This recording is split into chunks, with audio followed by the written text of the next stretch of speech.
LaSalle fans and Ateneo supporters, the crown is back in Taft. Now is the best time to secure the most incredible DLSU merchandise in the market to celebrate the Lady Spikers title conquest of Season 85.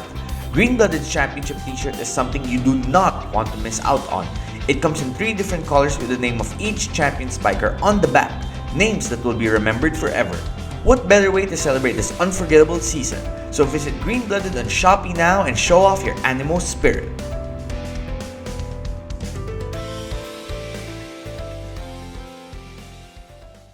Hi everybody, welcome back to another episode of the Navs Effect Podcast. I'm your host, Naveen Ganwani. I'm joined by a special returning guest today in Luis Villegas. He was already on the podcast before, towards the end of the last UAAP men's basketball season. Luis, of course, Mythical 5 in the UAAP with the UE Red Warriors in his lone UAAP campaign. And now his future still remains in the hands of Philippine basketball because some big moves are ahead of him. But of course, before we get all into that, I want to welcome all listeners of the podcast back to the show. Want to share as well, we've now got shirts for the podcast coming out soon. Working on that, Luis, I might need to get you a few shirts because Definitely. you've been here like a few times. I'm gonna send you one for sure. But these shirts are coming out soon, so all the avid listeners of the podcast, those who've been listening from the start, I will send out details on how to get these shirts soon. Some big plans are coming. I'm collaborating with the new brand On the Rise, a new brand that will be prominent in the UAAP games, repping all schools with merchandise and apparel.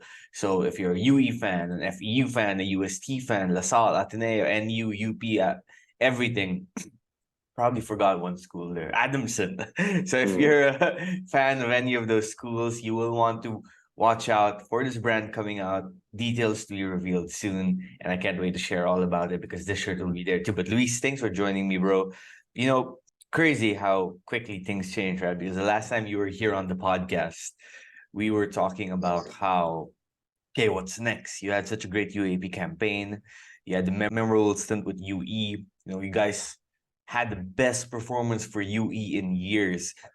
And you were the best performer in that team, having been to the Mythical 5. And we could see UE on the rise. And even if you were leaving UE, I felt like you were on the rise too. Many PBA teams were already interested when you joined the draft. Of course, you joined TNT's 3x3 team. And I believe you guys won a championship, if I'm not mistaken. Two championships. Yeah, I am corrected. 2 championships. So you're a winner everywhere you're going. You're just impacting winning with winning plays. But you suffered a torn ACL injury during the practice. And since then, it's been a road to recovery, road to getting back on the court. So maybe you can just tell us a little bit about your journey, since the end of the UAP season, the injury, what happened, how did it all unfurl, and what's next? Yeah, so thanks for having me on the show. Always nice to be on here. And after UAP season, it was I wanted to stay in the Philippines. I wanted to continue building my name up, whether it was sports or anything else. So I just took the opportunity to join TNT 3x3 team. They were very welcoming. They have heard of me and they were kind of surprised I was joining 3x3 at the time. But I just wanted to stay in shape and kind of learn how to be a professional through it all. So it was an amazing experience. I'm so grateful for that organization, the family that I built there, because I know it's a lifelong friendship that I'm gonna have with all those guys. But yeah, no, it's been a great journey. Through the ups and downs. I'm very grateful for everything I've experienced, and I'm just happy for what's coming next. Yeah. You know what? Why don't you tell everyone what's coming next? I'm going to let you take the floor right now and announce it. Why don't you tell everyone what your plans are? Because it's quite exciting. Yeah, no, so there was a lot of speculation after UAP if I was going to stay in the Philippines, and I think we've came to a decision now that I am going to enter my name in the draft, this upcoming draft. So Yes, just sir. want to get my career started in the PBA 5-on-5, and get some wins in there. That's fantastic, man. Congratulations on the big move. Thank you. Thank And you. it's just such a fun loaded draft class that we have coming up. I'm so stoked. In fact, I might actually get my PBA media accreditation renewed this season. I want to, because I'm so excited to see all of the young blood you guys got coming in with you and Xavier and Deshaun. Mhm. And Ken Tuffin, a few more names I haven't even announced yet, and just so much excitement in the air. How's the recovery process though? Because if I'm not mistaken, you will probably miss the first conference and you'll probably be back sometime in 2024. So Mhm. the team that does draft you, first of all, you probably won't make it to the combine as well. So they would have to draft you based on what they've seen from the UAAP and your 3x3 performance with TNT. And Mhm. the team that does draft you they're gonna probably be aware that you'll only get to play in the second conference of the season, right? Like halfway through the Mhm. season. Yeah, so scheduled to return by January, end of January, and the recovery process has been a little hard. Just being away from family. I didn't really get the chance to go back home and spend as much time with them, but I'm super grateful for the family that I got here. My TNT family, all of them, Doc Miguel, all of them have been super. I've been super fortunate to be a part of, and also my PT, Paco, Micah. I'm really appreciative of them because they keep it real with me. They don't sugarcoat nothing. They're just, pushing me to my limit to get better. And it's nice that we're all on the same page to, try to get better. But yeah, no, the process has been long. But you know what? We look at the positives. As much as we want to, you know, continue to look at the knee, we're still blessed at the position that we're in. So we just gotta keep rolling with it. Yeah, for sure. When I was talking to Zave, he mentioned that people are aware of the physical part of rehab and getting Hmm. back to where you were, but there's also the mental side of it that can be quite challenging. For you mentally, was that challenging as well? Was that more challenging than the physical side of things? And what exactly are those mental challenges you go through when you recover from, in your case, a torn ACL and an injured meniscus? When it comes to cleaning a home or office, most people just know the basics. Mopping the floor, wiping off dust and dirt is pretty standard. While all that can make a place look clean, it doesn't mean it is clean. Making a place truly clean and virus-free requires a professional help. That's where the cleaning coach comes in. The cleaning coach provides outstanding general cleaning, commercial cleaning, post-construction cleanup, upholstery cleaning, floor, carpet cleaning, aircon cleaning, and disinfection at a very reasonable price. The cleaning coach and his team will do all the scrubbing, dusting, polishing, disinfecting, and sanitizing, so you won't have to. Making your place look clean that you can also smell and feel. You will experience the difference. Now that's stress-free cleaning to a better normal, done professionally by the cleaning coach. Contact the cleaning coach today to learn more.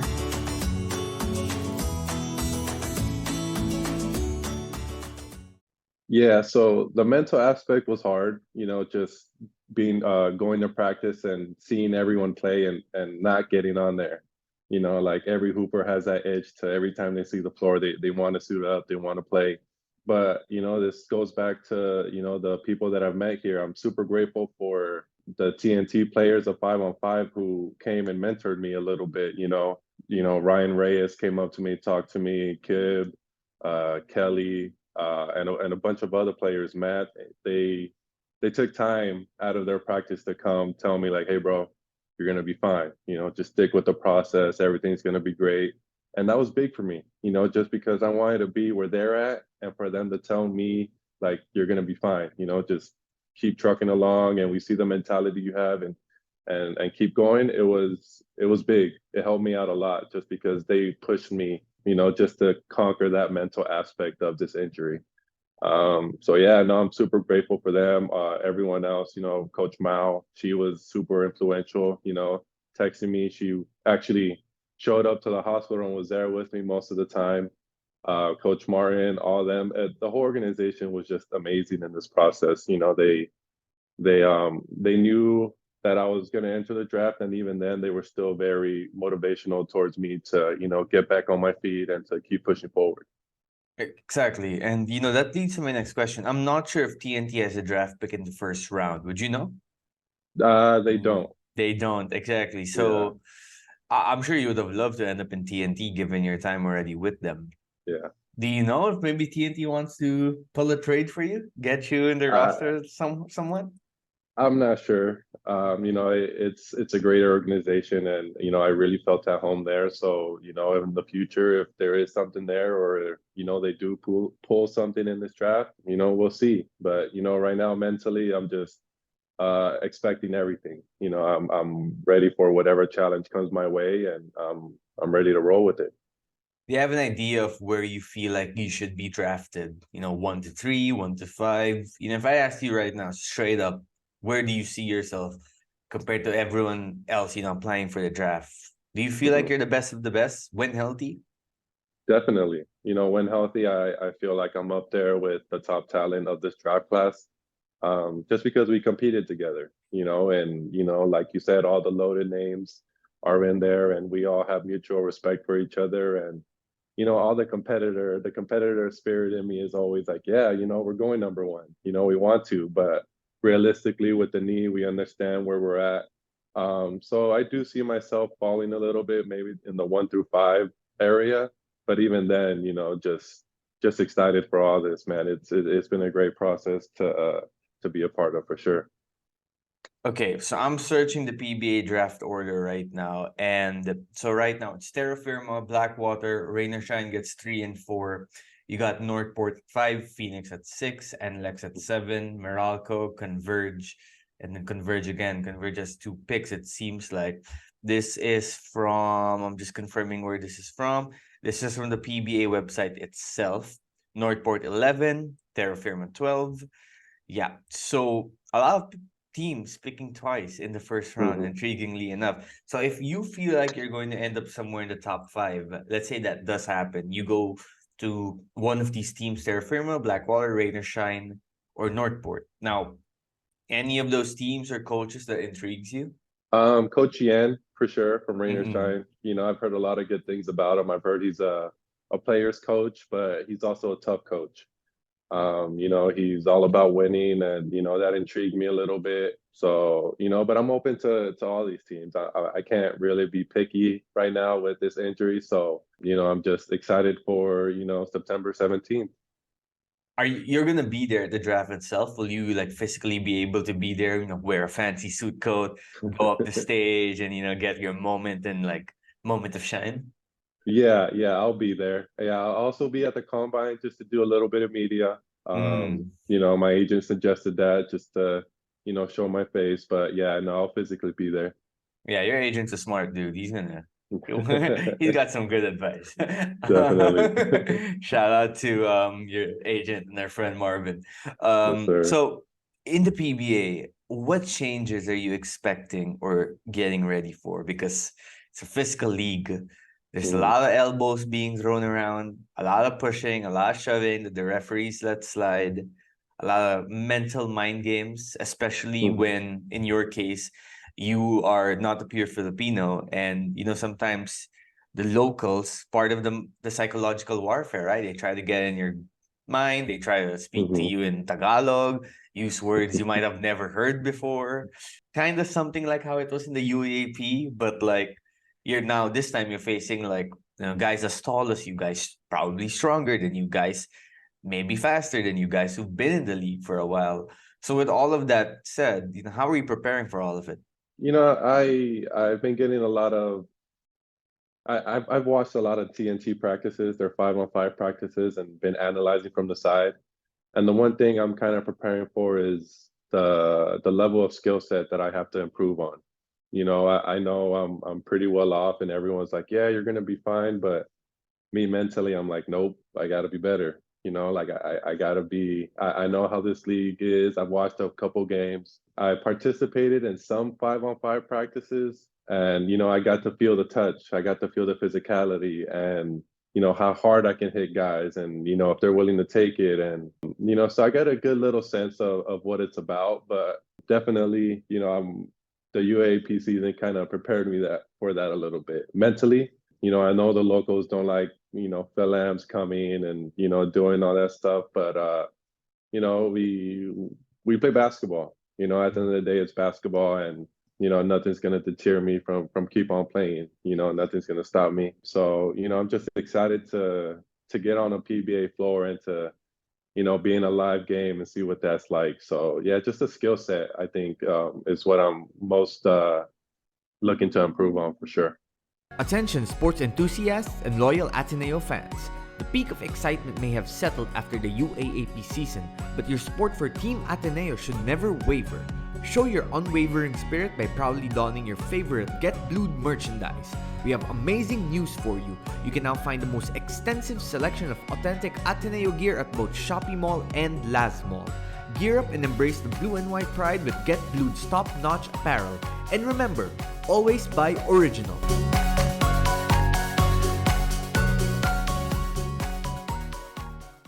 Yeah, when I heard at first that you had torn your ACL, obviously I was wishing you the best. But at the same time, I knew that after your recovery, you'd be fine because from your games at UE, while it was clear that you had athleticism, it was never really what you relied on the most. You relied on your IQ, your skills, your shooting. After playing with 3x3, after practicing with the 5x5 teams, or team rather of TNT, do you feel like those skills that you had in that one UAP season has improved even more? Or now that you haven't played ball for quite a while, you might have to reinvent yourself a little bit? I think I gained a lot of skill sets playing 3x3. My rebounding has gotten a lot better. Just positioning wise and seeing how the ball is going to hit off the rim, but also offensively. Just learning how to play with other players and how to change my game to fit the system, so that way everything keeps working. That was a big thing for me playing with 3x3 because we have a wide variety of players. Some like to drive more, some like to shoot. So just personnel wise, knowing, okay, this is what I got to do to make the team better. That's what I'm gonna do. And a lot of times they were looking towards me to shoot. Like they knew I was a shooter. They were like, shoot the ball, shoot the ball. So I started getting that under my repertoire. But yeah, no, it was definitely an eye-awakening experience playing for TNT, just because they were looking to use my skill set the way I do. Like they weren't trying to change who I was. They were just like, go out there and play. We know what you can do. We'll do the little things, but right now you're a good player as it is. We'll just try to make you better. So yeah, no, it was a good experience. How do you feel about potentially getting out in the switch and having to guard Mikey Williams in the perimeter?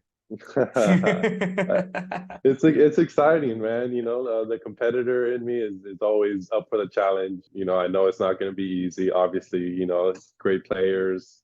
Fast, very skillful. So I'm excited to see what it's all about. And credit to them.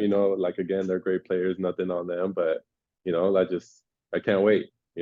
Yeah, you're gonna have to work on those laterals real quick when you're back Definitely. healthy.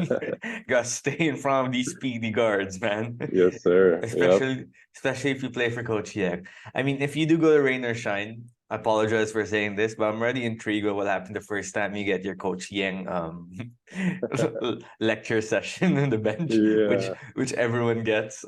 It's like a welcome to the PBA moment, but Definitely. that's gonna be good. UAAP, are you still going to be watching the UE games this coming Uh, season? uh, Are you keeping up with the news on their new moves, who they got on the roster? What do you think of the team? Of course, I'm still going to UE practices every now and then, and keeping in touch with all my guys. I built a great relationship with them that I'm going to keep forever, and I don't ever want to lose it. So I'm still involved. The new guys coming in, I'm trying to be welcoming to them as much as I can, just because I know how hard it is to leave home and, come play here in the Philippines. But, they're good. They got a good sense of where they're at right now, and I'm excited to see what they'll do. And, I picked up a couple friends, on other teams as well.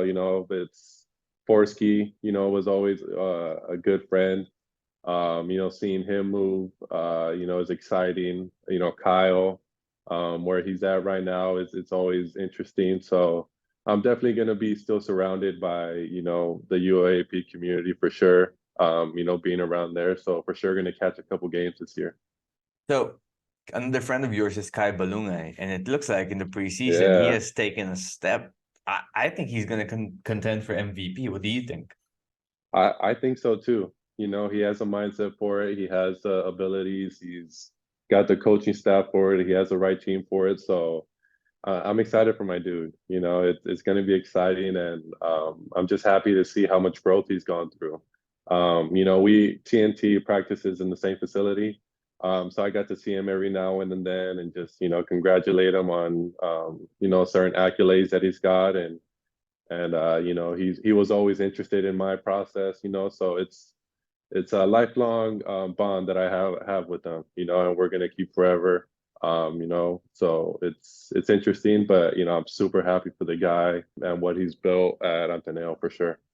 Yeah, for those who don't know, Kai and Luis were teammates at Stan State in the United States before they both came here in the Philippines. So of course they're shining at the same time. Has Kai gotten you Yeah. into Star Wars yet too? Because I know Kai is a huge Star Wars guy.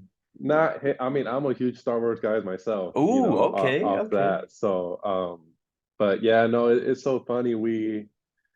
Me and Kai were roomed together in the States for a tournament in Seattle, and in our conversation, the Philippines came up, and this Mm. was long before we both of us even thought about coming out here. But it was one of those like, that's an option for both of us. Like this could happen, and we'll see. We'll see how the season plays out. But I think the following year he was out there already, and once he kind of got whiffed that I was going out there, he asked me, he's like, "Hey, are we making this happen? Like, is it coming into fruition?" And I was like, "Yep, I think so." So it's just crazy to experience that with him, and come this far along both our journeys, and ending here in the Philippines.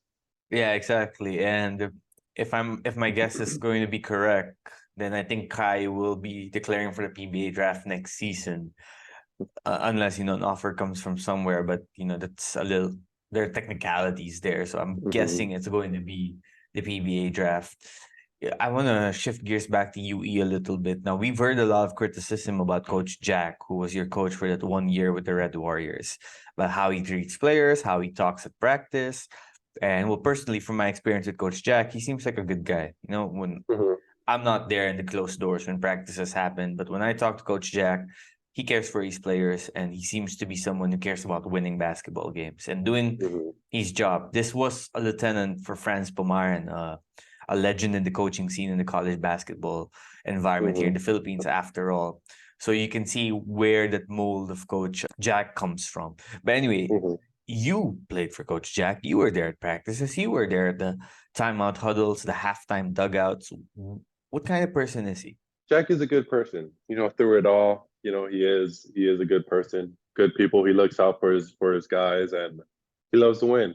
Like that's his passion. He wants to win. So, in any team, any coach can get a little bit, into the game, as it's the competitor in him. He wants to win. So, we've talked about it after the season ended. Even now, every time I see him, we still talk about it. And on my end, there's always a little bit of regret, not making Final Four. But the one thing, I've made mistakes. He's made mistakes. Everyone makes mistakes. We're all human, and that's the one thing I feel like that he's been improving on. Is just saying like, what, I have been making mistakes, and coming forth and saying that to his players just means a lot more. So it's a good process that he's continuing to do. But I love that guy. Jack is a good guy for sure, and he looks out for his players. So nothing bad to say about Jack for sure. I know he's a hard coach, but I mean, championships aren't easy. It's going to be hard. So I understand him having that mindset of pushing my players to want to play as hard as they can. Right. So you mentioned about him coming to the players and kind of explaining why he is how he is. So were there talks like that during last season where, he maybe explains why he coaches a certain way? Yeah, it was for us Philams. It's we're not used to that type of coaching in a sense. It's hard to explain, but he just there was a little language barrier a little bit, so he had to explain himself a lot more. But we took it for what it was, for him trying to make us better, and that's all we could do. So his coaching style, it's good. It's hard for sure, but you don't get far by playing it easy. You gotta push your players to be good, and ultimately at the end, if everything goes well, it'll all pay off. So yeah, no, Jack's a good guy for sure.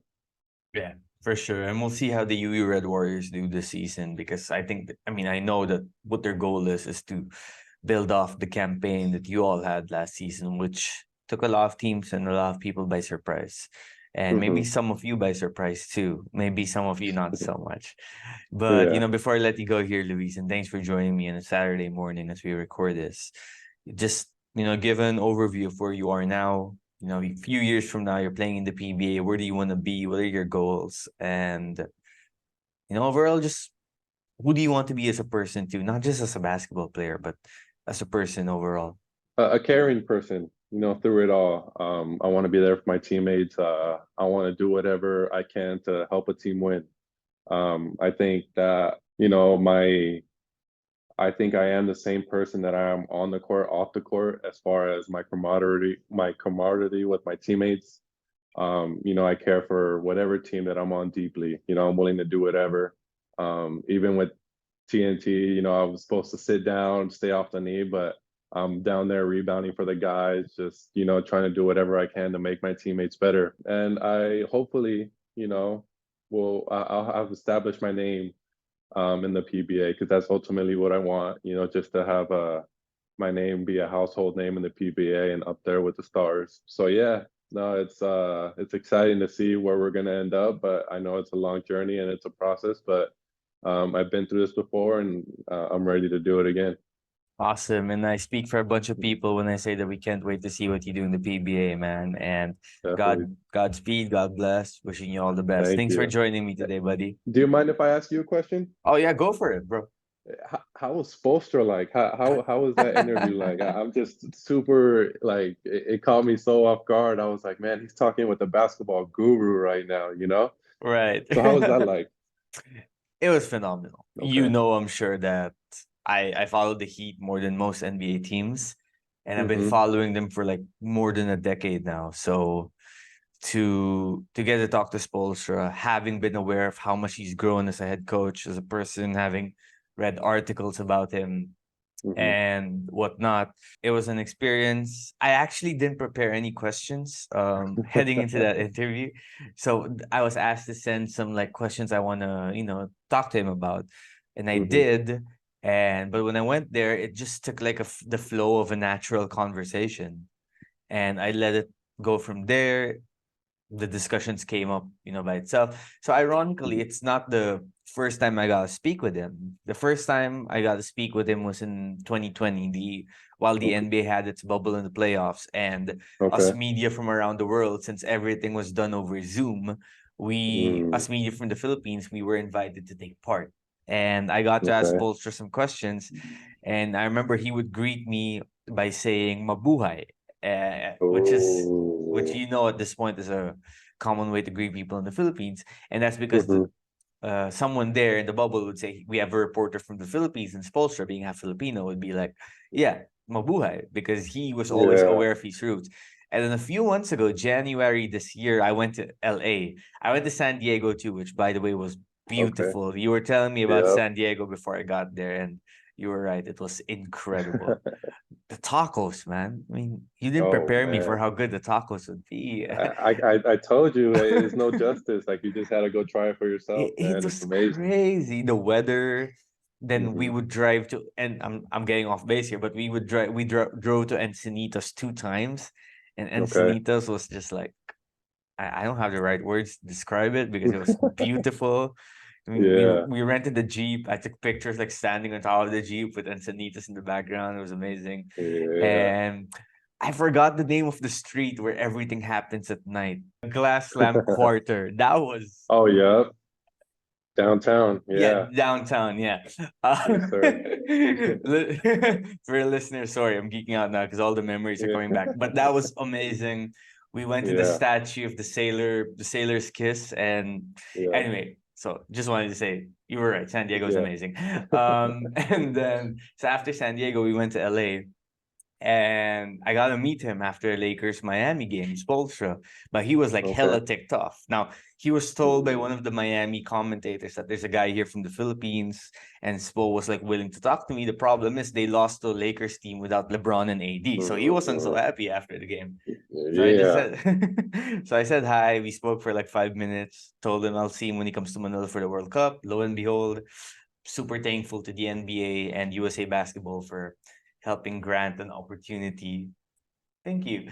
Helping grant an opportunity for me to talk to Spo. And he was, you know how there's some people who just do a good job of maintaining eye contact with you. And sometimes Mhm. it seems like they're intense, but the eye contact is just a form of respect to show that, hey, I'm Definitely. in this conversation. I want to be here in this Mhm. moment with you. I'm giving you the respect because you're like taking your time out to talk to me. And I just felt that with him from the start. And while some people might be guarded, he was just willing to be open about conversation to talk about how he was feeling. And he was sharing stories about being in the Philippines, being Filipino, and also Mhm. coaching Dwayne Wade, coaching Anthony Edwards, who, by the way, he said the closest guy on USA Basketball to Dwayne Wade is Anthony Edwards, which I tend to agree with because they're both about the Mhm. same size, they're both athletic, and Yeah. Edwards just has this like swag to him that's like, not every Yeah. basketball player has that swag that's like innate, like Definitely. confidence, right? Mhm. So that was great. And just getting to talk to other members of USA Basketball team, they're young guys like Halliburton, Reeves, Bridges, Brunson. These aren't guys in like their 30s, they're in their mid 20s, but they Mhm. just seem so mature for their age. And I think it's really a microcosm for how basketball players now are. And you are like this. Xavier is like this when I spoke with Xavier. Mhm. Kai is like this whenever I speak to Kai, which is you young athletes now, your minds, your bodies are focused on the game, but your minds are always in the right place. And your Mhm. mind, compared to like basketball players of yesteryears, generations ago, you guys know what's right and wrong. You know where your priorities are. You're able to stay dedicated to your workouts. I mean, I don't know how you guys do it. After games, you get in like a huge cold tub with a bunch of ice and sit there for like 5 to 10 minutes. You're Yeah. you're not going out at night, even if you can. You're working. You have 3 hours of practice and you're still doing skills training after that. I mean, I don't know how you guys do it, Mhm. to be honest. Yeah. No, I think it's part of the journey. We know the sacrifices that come with it, and we've come this far. So, there's no turning back, and just keep pushing forward. So it's a true testament to how this generation was raised, for sure. I know as a kid myself, it was never, I would miss a lot of family parties, a lot of Mm. vacations just to play basketball. And my family would give me so much crap over it. They didn't see the end goal, but even now, they're still pushing me to, do my best and, keep following my dreams, which, are happening right in front of me. So, it's been a good process, and yeah. All the sacrifice, man. I mean, it doesn't always feel like it in the moment, but when your dreams come true, they become worth it. Is your family going to be here for the Definitely. draft when your name is called? Yeah, so my mom is coming down, and I have an aunt that's coming down as well. So Right. they're gonna be here. I'm gonna show them around BGC. They want to go to UE for season and go check that out. So I was like, I mean, okay, yeah, we can go there. Yeah, But are you gonna tell them in advance, be careful about crossing the street in case oh yeah, definitely. Like watch the jeepneys. They don't care. They'll run you over. But they're excited. It's my mom's first time in the Philippines, I think in 20 years. So Wow. she's excited to come back, see the family, and see the culture. And I'm also excited for my aunt to come here. So yeah, no, it's gonna be an amazing experience having them here. Are they living in San Diego right now? Yep, they're in San Diego right Oh now. man, I'm so jealous of Yeah, them right now. me It's too. Me too. I don't know how you did it, bro. If I lived in San Diego, I don't think I Yeah. could ever bring myself to leave. It was easy because it was so comfortable. You get Yeah, comfortable real fast. So leaving there, it was hard, but I've been there all my life, so I just wanted to see the rest of the world. And I always know I can go back anytime. that's I always true. got family there. So, but yeah, no, it's definitely hard to leave the food, leave the culture. My Padres, the games Yeah. and all that good stuff. So But Last Lamb another Quarter. yeah.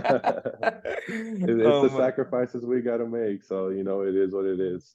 What's nice about San Diego is like it has the great parts of LA and San Francisco, but not so much of the crazier parts of those two bigger cities. Yeah. It's a little more low key. And if you ask me right now where I'd like to retire, I'm telling you, I'd like to go to Encinitas. And like, Yep. That's a good place to stay at for sure. Yeah. ah, If we ever meet up in San Diego, I'll for sure try to take you down to Mexico, right across the my border in guy, TJ.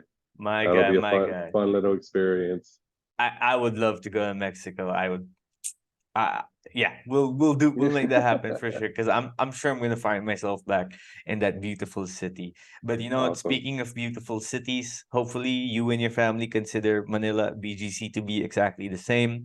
Hopefully your mom and your aunt have a good time. And hey, I'll see you Thank all you. soon at the PBA draft, hopefully, maybe before that. But I wish you all the best in your recovery, Luis, and Will do. God bless. You know what? I think you're gonna have a great PBA career. I'm knocking on wood because I don't want to jinx it. Definitely. Yeah. But with your hard work, your capabilities, I think a great PBA career is in store for you. Just keep up the great work. Thank you. Thank you, Naveen. I appreciate that. All right, see you next time, buddy. Will do. Will do.